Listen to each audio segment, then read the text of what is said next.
하나님의 말씀을 선포하도록 하겠습니다. 그동안 제가 주제 설교를 많이 했었습니다. 이제는 성경 본문과 예언의 중심의 말씀을 또 선포해야겠다는 생각이 들었고, 어떤 주제를 다룰까 여러 가지 살펴보다가 제가 이곳에 있으면서 한 번도 예수님의 비유 자체를 다룬 적은 없었던 것 같아요. 그래서 3번 정도 예수님의 비유를 다뤄보고자 합니다. 이거 관련돼서 우리가 자주 설교 가운데서 언급되긴 하지만 비유 자체를 한번 다뤄보고자 해서 함께 관련된 말씀을 나누도록 하겠습니다. 그래서 비유로 만나는 예수님이란 총 주제로 오늘은 구함의 목적이란 제목의 말씀을 나누겠습니다. 본문은 누가복음 11장에 있는 말씀이고요. 특별히 그 가운데 있는 밤중에 찾아온 친구의 비유를 함께 살펴보겠습니다. 신앙생활에서 기도가 가지는 중요성은 어느 정도입니까? 우리가 잘 아는 영감의 글의 표현에 보면은 기도는 뭐와 같다고 기록하고 있죠? 영혼의 호흡이다. 말씀은 우리가 무엇하는 것으로 성경은 이야기합니까? 먹는 것으로. 그리고 기도는 호흡하는 것으로 말씀합니다. 절대적으로 중요하다라는 말로도 부족할 만큼 매우 중요한 것이죠. 여러 신앙생활에 중요한 것들이 있지만 그 모든 것들에 대해서 우리 주님께서는 모본이 되십니다. 특별히 뭐에 대해서도 모본이 되십니까? 이 기도에 대해서도 우리 주님께서는 우리의 모본이 되십니다. 사복음서가 기도하시는 예수님에 대해서 다양하게 기록을 하고 있는데, 예수님의 기도하시는 모습을 사복음서 중에서 가장 인상적으로 가장 많이 묘사한 책이 있는데 그 책이 어떤 책인지 아십니까? 바로 그 책은 누가복음입니다. 사복음서에서 기도와 관련된 용어를 가장 많이 사용한 것이 바로 이 누가가 쓴 누가복음입니다. 간구, 기도하다, 간청하다, 부르짖다, 묻다, 서원하다. 이 기도라는 말 자체뿐만 아니라 관련된 표현들을 가장 많이 사용한 저자가 바로 누가입니다. 그리고 이 누가복음과 더불어서 기도와 관련된 용어들이 가장 많이 다음으로 기록된 책은 다름 아닌 이 누가가 기록한 사도행전입니다. 그 책에는 빌다, 청컨대 이런 표현들이 많이 등장합니다. 누가복음에는 기도하시는 예수님의 모습이 가장 많이 기록되어 있습니다. 기도할 것을 격려하시는 예수님, 기도하시기 위해서 무리를 떠나시는 예수님, 이런 기록들을 누가는 놓치지 않기 위해 최선을 다한 것이 누가복음을 살펴보면 그런 것들이 드러납니다. 다른 복음서에 기록되지 않은 기도에 대한 비유들이 있습니다. 오늘 우리가 살펴볼 비유와 불의한 재판관과 과부의 비유, 바리새인과 세리의 기도, 이런 기도와 관련된 비유들은 누가복음에만 기록되어 있습니다. 그리고 예수님의 공생애에서 아주 결정적인 사건들이 예수님의 기도로 시작되고 전개되는 것으로 표현되고 있습니다. 보시면 기도가 기록된 장들을 보시면 3, 4, 5, 6, 9, 10, 11, 22, 23 이 모든 것들이 기도로 시작되고 기도로 끝마쳐지는 것으로 기록되고 있습니다. 다른 복음서에서는 그런 것들이 많이 생략되었는데 누가는 이것을 상세하게 기록했습니다. 예를 들면 침례를 받으실 때, 기도하실 때 하늘이 열리며, 그냥 하늘이 열리는 게 아니라 기도하실 때 하늘이 열며, 이렇게 기도와 관련된 표현들이 많이 들어있어요. 광야에서 시험 받으실 때, 변화하실 때, 12 제자들을 선택하셨을 때, 십자가 위에서, 그리고 베드로의 위대한 고백, 예수께서 제자들에게 무리가 나를 누구라고 하느냐, 이 질문에 대해서 다른 복음서들도 기록하고 있는데, 누가복음을 보게 되면 예수께서 따로 기도하실 때 제자들이 주께 물어 가로되, 이런 식으로 기록합니다. 기도하시는 예수님을 놓치지 않기 위해서 누가는 정말 최선을 다했다는 것이 보여집니다. 그래서 어떤 학자들은 누가는 강력한 기도 공동체 가운데 있었을 것이다, 이렇게 이야기하기도 합니다. 이러한 배경을 우리가 알고 누가복음에 나타난 기도의 기록들을 볼 때 더 큰 감동이 있을 줄로 믿습니다. 그래서 누가복음에만 기록된 비유들 중에서 기도와 관련돼서요, 그 중에 누가복음 11장에 나타난 비유를 오늘 살펴보고자 합니다. 누가복음 11장 1절부터 말씀을 읽도록 하겠습니다. 예수께서 한 곳에서 기도하시고 마치심에 제자 중 하나가 여짜오되 주여 요한이 자기 제자들에게 기도를 가르친 것 같이 우리에게도 가르쳐 주옵소서. 예수님의 삶을 꾸준히 깊이 관찰하게 될 때에 나타나는 모습은 그분이 하시는 것을 나도 하고 싶다라는 마음이 생기는 것입니다. 예수님의 제자들은 예수님께서 기도하시는 모습을 보고 나서 이것을 질문하고 싶게 되었습니다. 우리에게도 무엇을 알려주옵소서.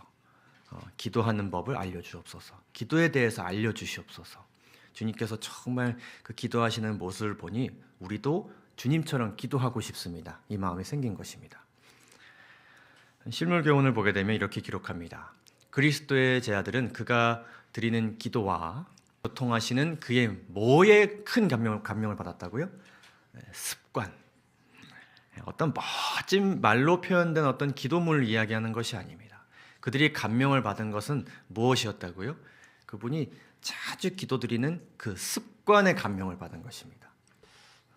다른 영감의 글에 이렇게 기록합니다. 우리는 그리스도를 바라보며 생애해야 한다.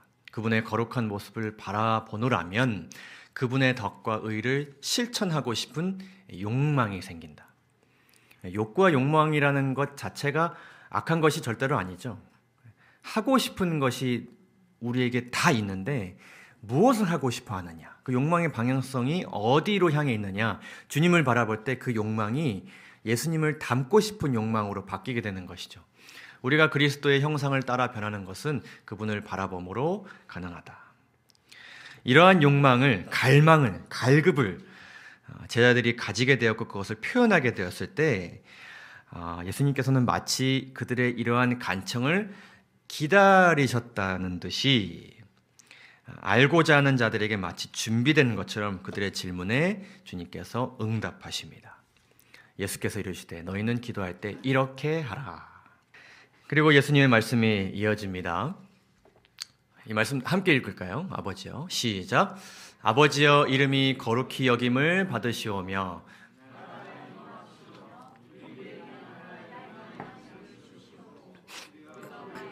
죄 지은 모든 사람을 용서하오니 우리 죄도 사하여 주시옵고 우리를 시험에 들게 하지 마옵소서 하라.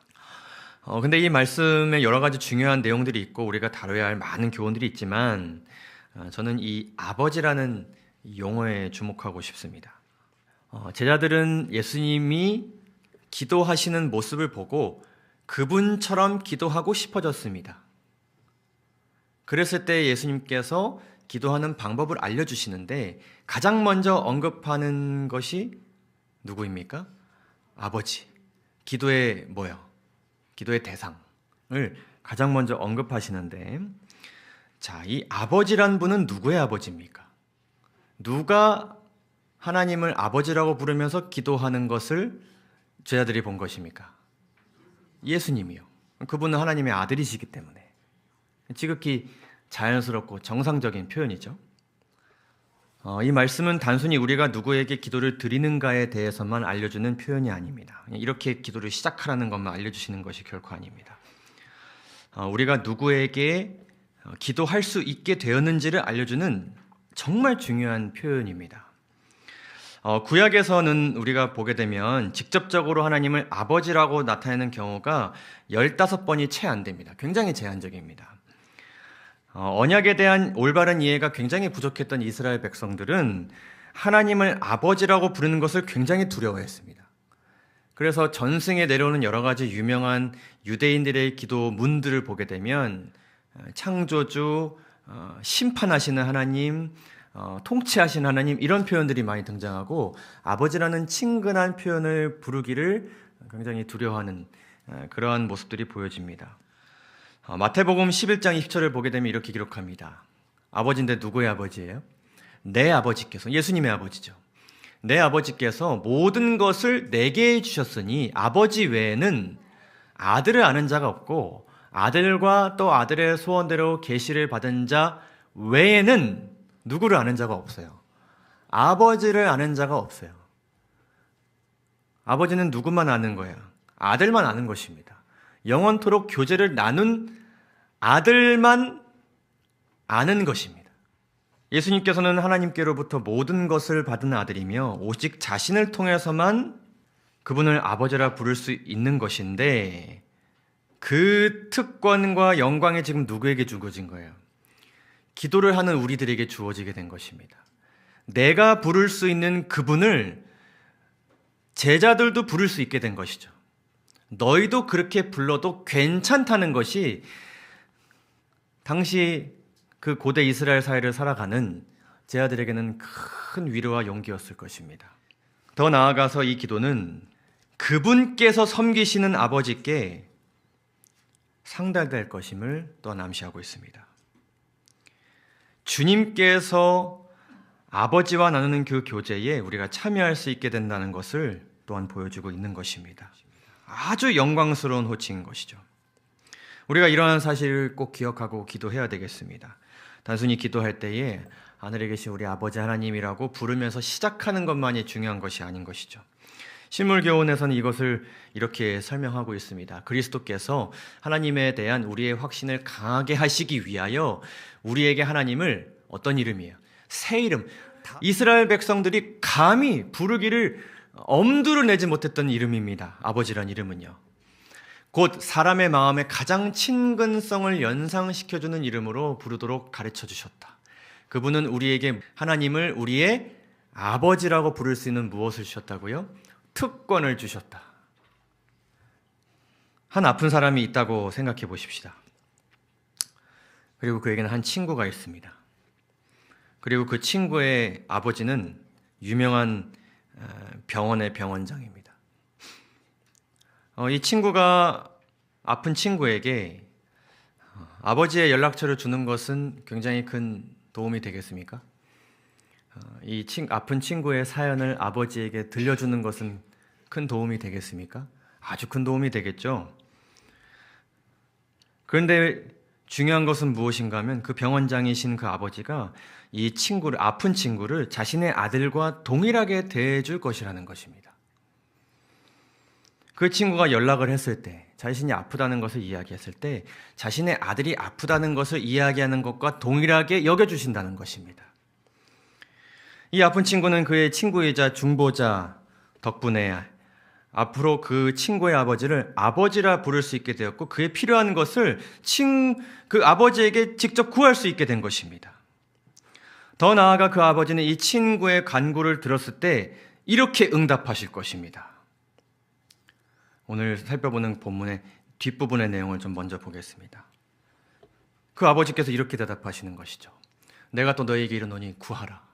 그리하면 너에게 주실 것이요. 찾으라. 그러면 찾아낼 것이요. 문을 두드리라. 그러면 너에게 열릴 것이니 구하는 이마다 받을 것이요. 찾는 이는 찾아낼 것이요. 두드리는 이에게는 열릴 것이라. 더 나아가 이렇게 말씀하십니다. 너희 중에 아버지 된 자로서 누가 아들이 생선을 달라 하는데 생선 대신에 뱀을 주며 알을 달라 하는데 전갈을 주겠느냐? 너희가 심지어는 악할지라도 어떤 것을 자식에게 줄 줄 알아요? 좋은 것을 자식에게 줄 줄 알거든. 하물며 너희 하늘 아버지께서 구하는 자에게 성령을 주시지 않겠느냐 하시니라. 이렇게 말씀하십니다. 이 본문의 마지막 부분을 보게 되면 하늘 아버지의 아들께서 그동안 무엇을 구해왔는지를 볼 수 있게 되고 그 아들에게 아버지가 얼마나 좋은 것을 주고 계셨는지를 알게 됩니다. 그러니까 주님께서 이미 아버지와의 그 간구하는 교제의 시간 속에서 아주 좋은 것을 받고 계셨어요. 근데 여기서 좋은 것이라고 한다 그러면 선한 것, 탁월한 것 이런 의미들이 담겨져 있거든요. 자식에게 허락된 특권이 무엇이었는지, 하나님의 아들이 누리고 있었던 것이 무엇이었는지 그것을 우리가 알 수 있게 됩니다. 근데 아버지가 제공하는 가장 능력 있는 선물이자 은혜가 있는데, 가장 좋은 것이 있는데, 그것을 아들께서 계속 받고 누리고 살아가고 계셨는데, 그것이 뭐예요? 성령이에요.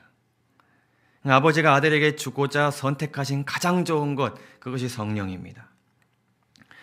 왜 성령이 그분께서 제공하시는, 아버지께서 제공하시는 가장 좋은 것입니까? 성령을 통해 우리가 얻게 되는 은혜가 무엇입니까?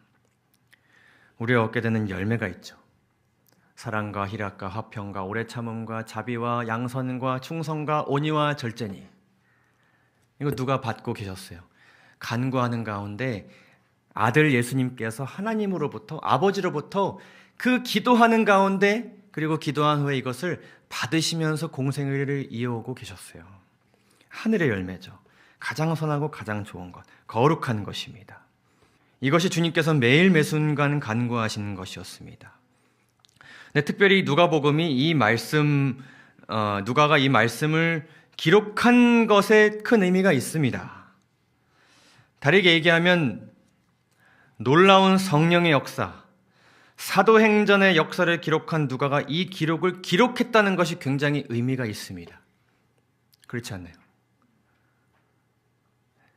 아버지께서 주실 수 있다고 약속하신 여러 가지 것들이 있을 텐데, 누가가 그것 중에서 가장 좋은 것이 무엇이었는지를 기억하고 기록한 것이 성령이었는데, 그 누가는 어떤 책을 쓴 저자예요? 사도행전을 쓴 저자예요.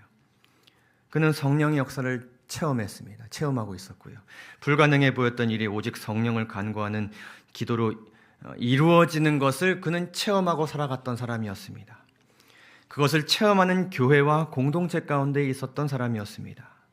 그 놀라운 회개와 회복과 연합의 역사, 선교와 치유와 변화와 무엇보다 구원의 역사, 그 놀라운 초대교회 역사를 생생하게 기록한 누가가 그가 속한 공동체에서 하나님께서 아버지로서 우리에게 허락하신 가장 놀라운 선물은 우리가 구할 때 성령을 받는 것이라고 그는 강조하지 않을 수가 없었습니다.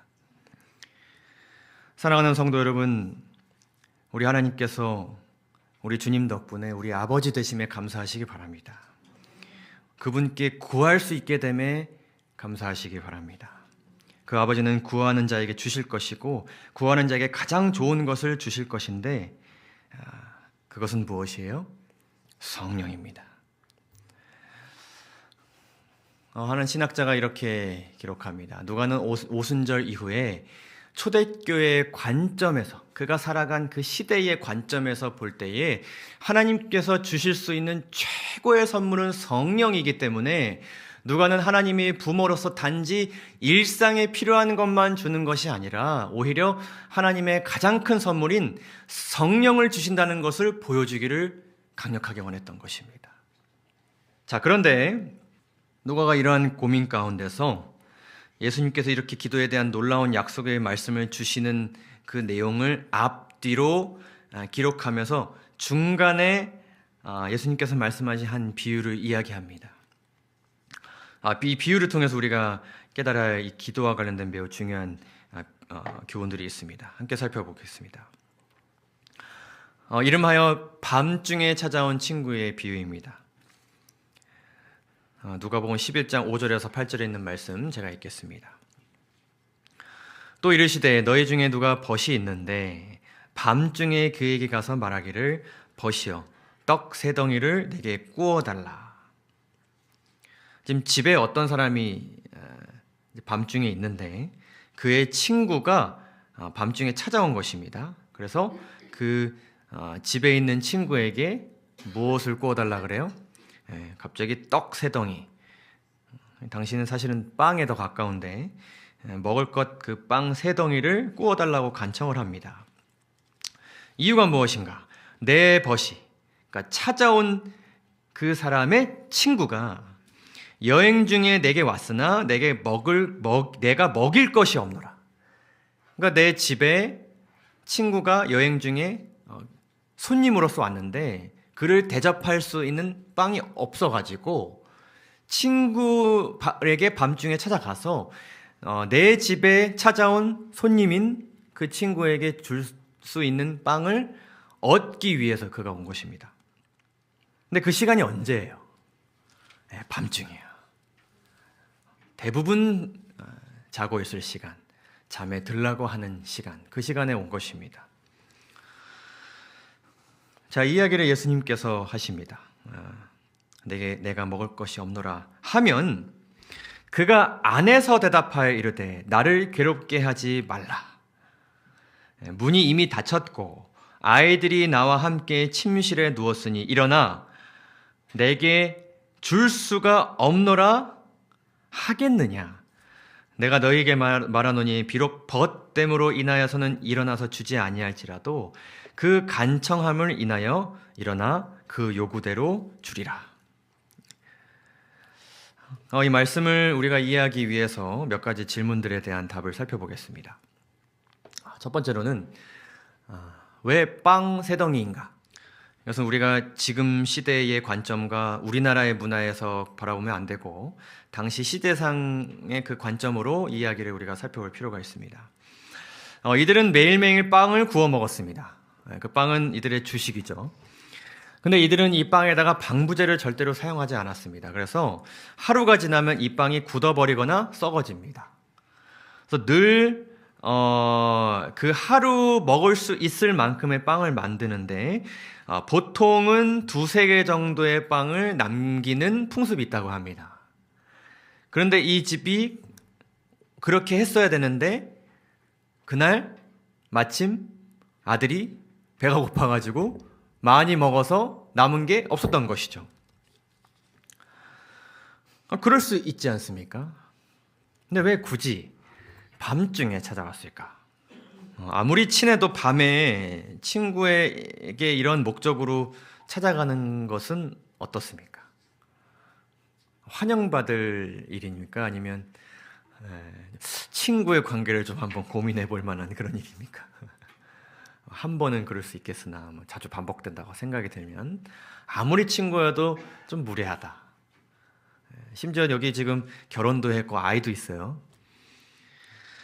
근데 중동 지역은 사막이기 때문에 낮 시간은 우리가 상상할 수 없을 정도로 덥습니다.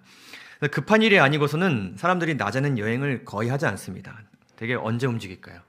해가 뜨기 전이나 해가 질 때쯤 혹은 서늘할 때 이럴 때 갑니다. 서늘한 저녁 시간에 출발했다가 늦어지면 밤중까지 그들이 이동하는 것이 그들의 일상이었습니다. 그리고 그 당시에는 여관 같은 것이 많이 없었기 때문에 밤중에라도 친구 집에 찾아가는 것은 어쩔 수 없는 일이기도 하면서 당연한 일로 받아들여질 수 있을 만한 그들만의 문화였습니다. 근데 그럼에도 불구하고 여전히 이것은 당혹스러울 만한 일이었습니다. 근데 이 친구를 문에서 마주한 이 친구의 마음 가운데 어떤 질문이 있었냐면 이제 문이 이미 닫혔다 이렇게 말했습니다. 이 말을 이해하기 위해서는 우리가 이 주택의 구조를 한번 좀 생각해 볼 필요가 있습니다. 당시 이렇게 돌집이었는데 입구가 하나예요. 그리고 안에는 이렇게 큰 방 하나가 있는 그런 형태의 집이었습니다. 창문 하나, 대문 하나 이렇게 앞으로 되어 있고 대부분 이 창문이 예루살렘 쪽으로 이렇게 향해 있었습니다. 그리고 대문은 아침에 한 번 열어두었다가 저녁이면 닫는데 저녁에 한 번 닫으면 아침까지 열지 않는 것이 그들의 풍습이었습니다. 그러니까 특별한 일이 아니면 그들이 문을 열지 않는데 어떤 때에 문을 열게 되는 거냐면 초비상사태, 예를 들면 전쟁이 나거나 원수가 쳐들어왔을 때, 이럴 때, 나라에 큰일이 생겼을 때 그때 문을 두드리면 큰일이 난 것입니다. 그때 문을 연다고 합니다.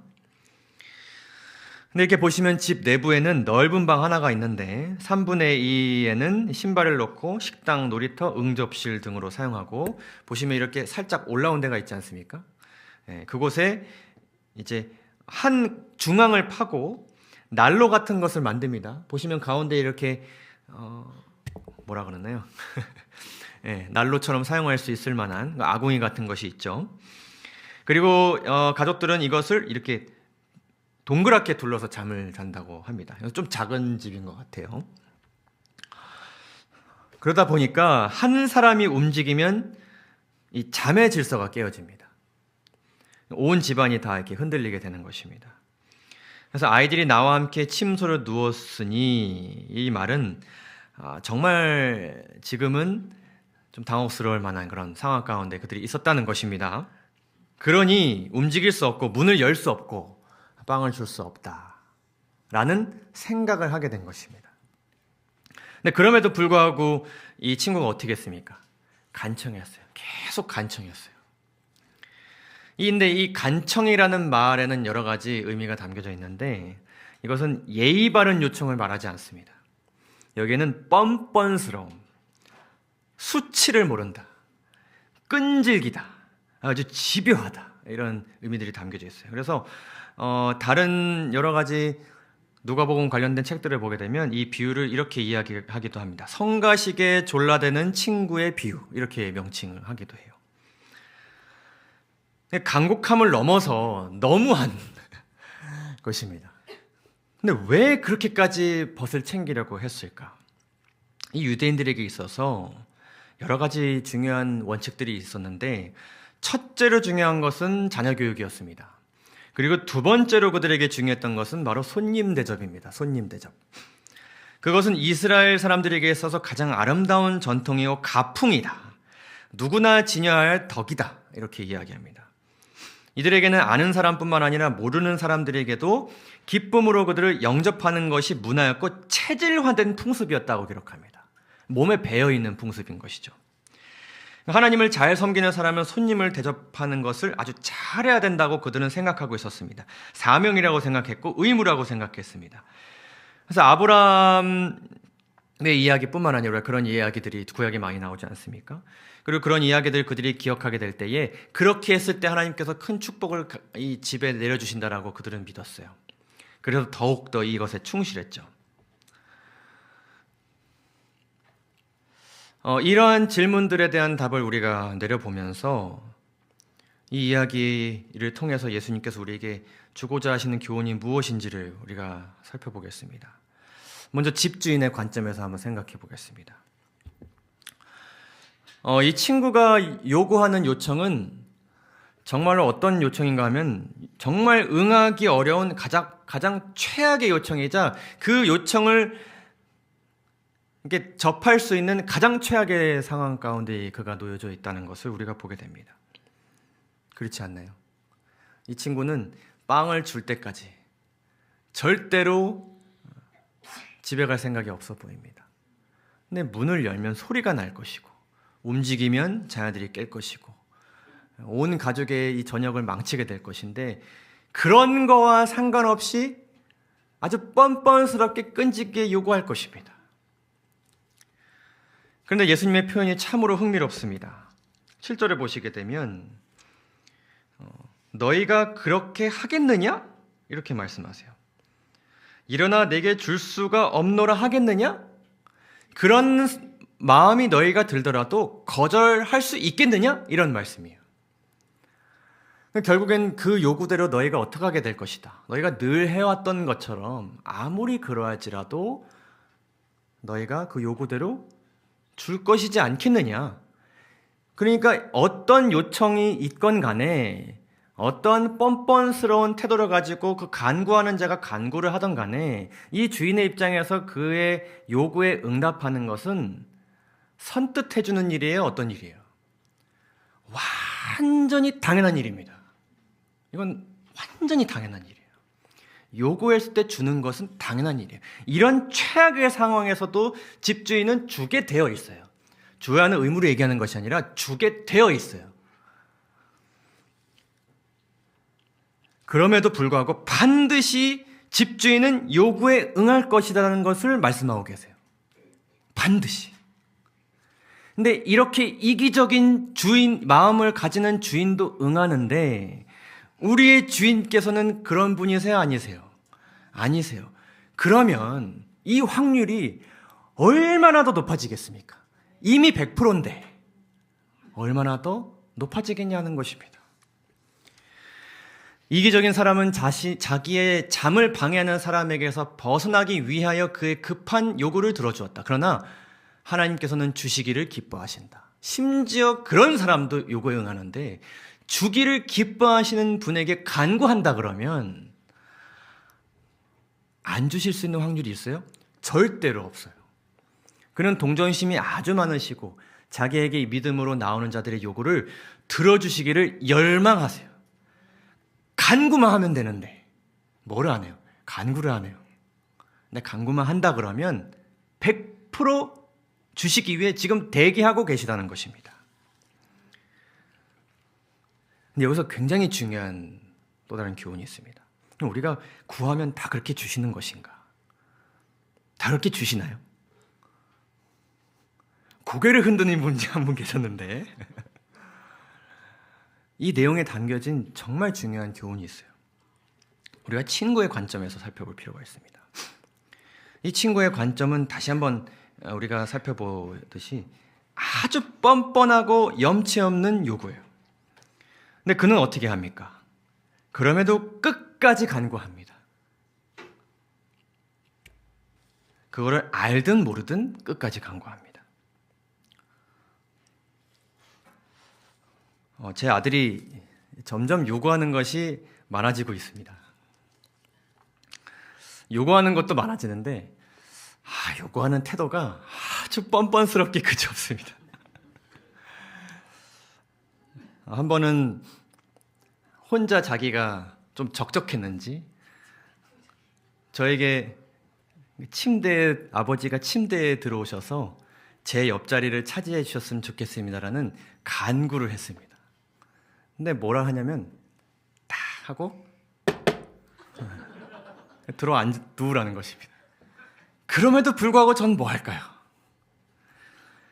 침대로 들어오라 하시니 들어가야죠. 왜냐하면 제가 안 들어가면 그 친구는 뭘 할 건 뻔하기 때문에 들어올 때까지 울고불고 난동을 부릴 것이 불보듯 뻔하기 때문에 여러분 많이 공감하시죠? 응하게 됩니다. 아버지의 마음인 것 같아요. 근데 끝까지 간구를 하는 것이죠. 우리가 가져야 할 첫 번째 이 간구하는 자의 태도인데 그것이 어떤 요구예요? 뻔뻔하고 염치 없는 요구입니다. 여러분 우리가 양식을 구할 입장인가요? 그것을 하늘 아버지께 간구할 수 있는 위치에 있나요, 우리가? 용서를 구할 수 있는 위치에 우리가 있습니까? 그럴 만한 권리가 있습니까? 권한이 있습니까? 자격이 있습니까? 하나님의 아들을 죽인 범죄자가 반성문 작성한다고 무죄를 달라고 그럽니다. 그리고 잘 살게 해달라고 간구합니다. 가당키나 한 간구입니까? 그러나 끝까지 간구할 때에 그분은 들어주십니다. 간청자는 여러 번 거절을 당했으나 그는 자기의 목적을 단념하지 않았다. 주님께서는 이와 같이 우리의 기도가 즉시 응답을 받지 못하는 것 같을지라도 기도하기를 그치지 말라고 가르쳐 주셨다. 기도는 하나님 편에서 어떤 변동을 하시도록 하는 것이 아니다. 하나님께서 나에 대한 뜻을 바꿔주실 때까지 간구하라는 것이 아니라 여기에는 어떤 목적이 담겨져 있어요. 이게 굉장히 중요한 교훈입니다. 기도는 하나님 편에서 어떤 변동을 하시기를 기대하면서 기도를 하기를 그치지 말라고 요구하시는 것이 아닙니다. 그것은 우리로 하여금 하나님과 융화되도록 하는 것이다. 이게 무슨 의미입니까? 그분이 원하는 마음과 내가 원하는 마음이 같아지게 하고자 하는 것이다라는 말씀인데 이 말씀을 이해하기 위해서는 우리가 이 질문을 해야 됩니다. 과연 어떤 목적으로 그러한 요구를 그렇게 끈질기게 이 친구가 하였는가 하는 것입니다. 이 비유에 대한 실물 교훈의 제목은 이러합니다. 뭐 하기 위하여 구하였다고요? 주기 위하여 구하였다. 그러니까 이 친구가 끈질기게 원하는 바는 자신의 집을 찾아온 그 친구에게 뭐 하기 위함이었어요? 주기 위함이었어요. 그렇기 때문에 뭐 할 수 있었어요? 받을 수 있었어요. 예수님이 계속해서 하신 것은 무엇이었냐면은 주기 위해 달라는 것이었어요. 나눠주기 위해 채워달라는 것이었습니다. 그 마음과 우리의 마음이 같아지게 하고자 끈질기게 간구하라는 것입니다. 이 목적 안에서요. 그리스도께서는 우리에게 나누어 주시기 위하여 항상 아버지께로부터 받으셨다. 이 목적 안에서 그분은 기도하셨어요. 그가 사시고 생각하시고 기도하신 것은 자신을 위함이 아니요. 누구를 위한 것이었어요? 남을 위한 것이었어요. 그는 매일 아침 여러 시간 동안 아버지와 교통하심으로 하늘의 빛을 사람에게 나누어줄 준비를 하시는 것입니다. 내가 오늘 하루 동안 많은 병자를 만날 것이고 많은 말씀을 가르칠 것인데 주님, 나누어줄 수 있는 능력과 말씀을 나에게 주시옵소서. 그는 날마다 성령의 새로운 침례를 받으셨다. 주님께서는 매일 아침 이른 시간에 일어나셔서 다른 사람에게 나누어 주시기 위하여 자기의 심령과 입술에 은혜의 기름을 바르셨다. 그러니까 나누어주기 위해서 바리바리 받고 가신 것입니다. 가득 그분의 가방과 여러 품에 나누어줄 것들을 담아서 받은 것입니다. 누구에게부터 그걸 받은 거예요? 아버지로부터 받은 것입니다. 그분은 하늘 조정으로부터 새로운 말씀을 직접 받으셨는데 그 말씀은 피곤하고 학대를 받는 자들에게 하실 경우에 합당한 말씀, 그거를 간구하신 것이고 받고 나가셨기에 받아서 주는 사역을 그분은 하루 내내 하신 것이었습니다. 그리스도께서는 이 비유 속에서 간구하는 사람은 남에게 다시 주기 위하여 간구하는 사람으로 나타내셨다. 이 간구하는 사람이 떡을 얻지 못하면 길이 저문 지친 행인의 필요를 채워줄 수 없었다. 그의 이웃은 몹시 귀찮았으나 그의 간청을 물리칠 수 없었다. 그는 그의 친구의 필요를 채워줘야 했기 때문에 이웃에게 귀찮게 간청했고 마침내 그의 귀찮은 간청이 들은 바 되어서 그의 요구는 공급되었다. 이 진리를 마음에 품고 우리가 주기도문과 기도에 대한 약속의 말씀을 다시 볼 필요가 있습니다. 우리는 주기 위해서 아버지의 이름을 높여야 합니다. 그분의 나라를 구하여야 합니다. 나눠줄 수 있도록 양식을 구해야 됩니다. 용서의 은혜를 나눠줄 수 있기 위해서 용서의 은혜를 간구해야 합니다. 자비를 간구해야 됩니다. 시험에 든 자들을 도와줄 수 있기 위해서 우리는 시험에 들지 않도록 간구해야 합니다. 그리고 그분은 나누어 줄 수 있는 것을 우리에게 주십니다. 나누어 줄 수 있는 것을 찾아낼 수 있도록 하십니다. 여러분, 무엇을 응답받기를 원하십니까? 품성의 변화, 관계의 개선, 믿음의 성장, 주기 위하여 간구할 때에 주님께서 나눠주십니다.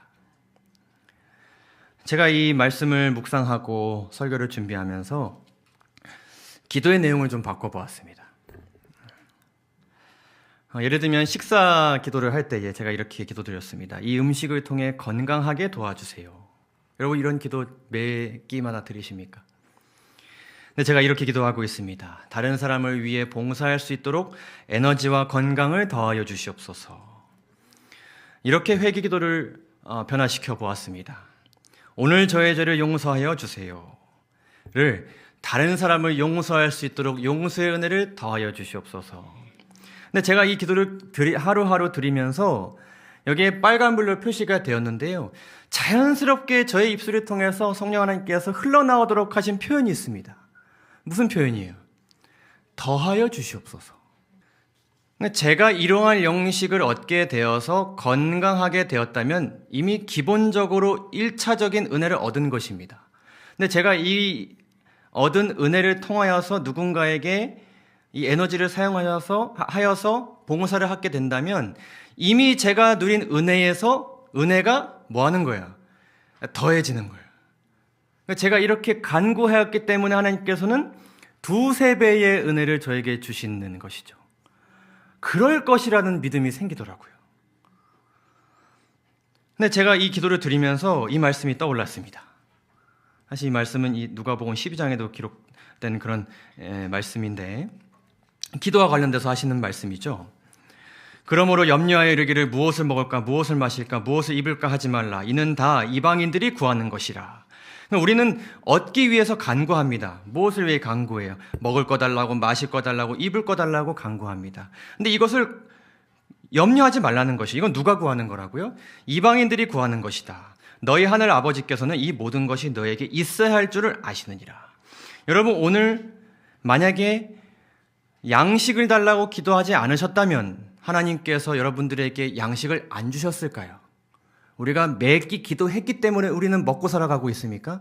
그렇지 않습니다.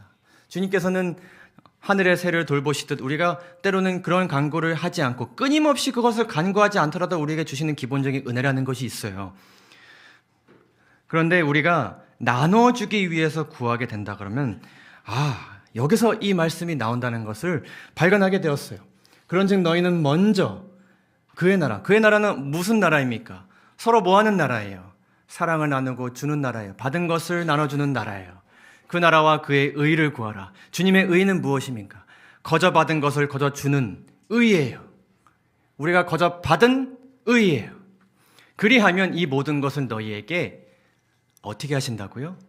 더하여 주실 것이다. 이것은 충분한 은혜에 은혜를 추가시키신다는 의미입니다. 이미 존재하는 것에 어떤 것을 그 위에 더하여 주신다는 것을 의미하고 있는 것입니다. 어떻게 보면 우리가 기도의 목적이, 그 간구의 목적이 잘못되었기 때문에 그분의 자비와 사랑의 역사, 성령의 역사를 넘치게 경험하지 못하는 이유일 수 있겠습니다. 시물교훈에 이렇게 기록합니다. 우리는 다른 사람에게 나누어 주기 위하여 하나님께 축복을 간구해야 한다. 받을 수 있는 자격은 나누어 줌으로써만 유지된다. 우리는 하늘의 보화를 주위에 있는 사람들에게 나누어 주지 않으면서 그것을 계속적으로 받을 수 없다. 사랑하는 성도 여러분, 주기 위하여 간구하시는 여러분 되시기 바랍니다. 그래서 하나님께서 반드시 주신다고 약속하신 더하여 주시는 은혜를 경험하여 주시기 바랍니다. 그리고 우리가 해야 할 가장 중요한 것은 그 더하여 주시는 은혜를 누구를 위해 사용하면 안 될까요? 그 넘치게 주시는 은혜를 이기적으로 나를 위해 사용하는 것이 아니라 조금이라도 나에게 주신 것이 있다 그러면 주기 위하여 나에게 주셨다라고 여기고 주기 위해 방법을 강구하는 우리 모두가 되어야겠습니다. 마지막으로 이 말씀을 읽고 마치도록 하겠습니다. 빌립보서 4장 19절에 있는 말씀 다 함께 읽고 마칠까요? 시작. 나의 하나님이 그리스도 예수 안에서 영광 가운데 그 풍성한 대로 너희 모든 쓸 것을 채우시리라. 아멘. 네, 감사합니다.